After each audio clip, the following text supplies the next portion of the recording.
Pemirsa, sejumlah pengurus dan anggota Kamar Dagang dan Industri Indonesia Aceh sejak Jumat malam menduduki sekretariat organisasi pengusaha itu di kawasan Gampong Ate, Banda Aceh.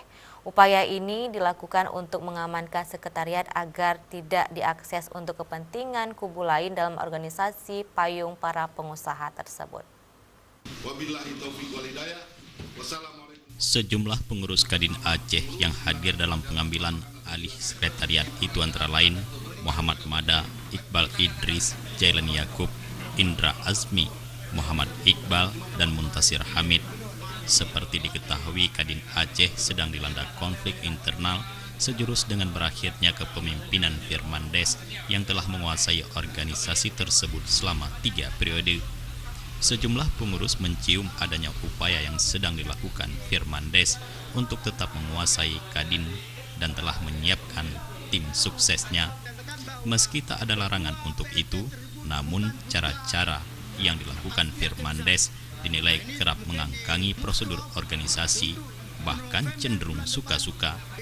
Baru-baru ini misalnya, dia disinyalir menggagas musyawarah kabupaten dan berhasil menunjuk pengurus Kadin di 2 kabupaten kota, masing-masing Aceh Selatan dan Pidie Jaya.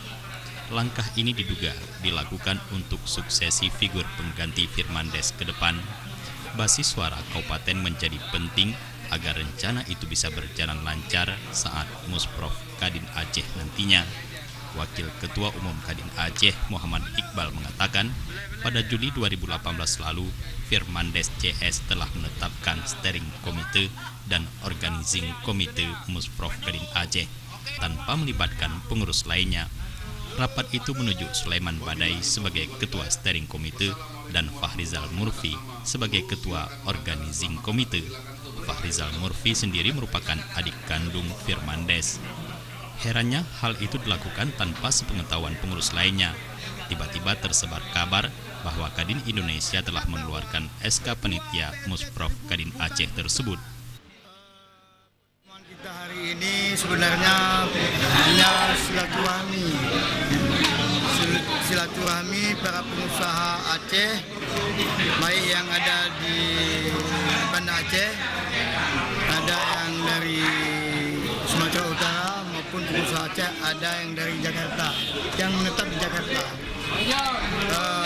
Jadi silaturahmi ini kita undang memang sesudah kita menyelamatkan Kadin ini dari para pihak yang selama ini tidak menjalankan Kadin ini sesuai dengan anggaran dasar, anggaran rumah tangga Kadin Indonesia, yaitu nomor 1 Undang-Undang nomor 1 tahun 1987. Jadi membuat syukuran ya. Tim Liputan Aceh TV.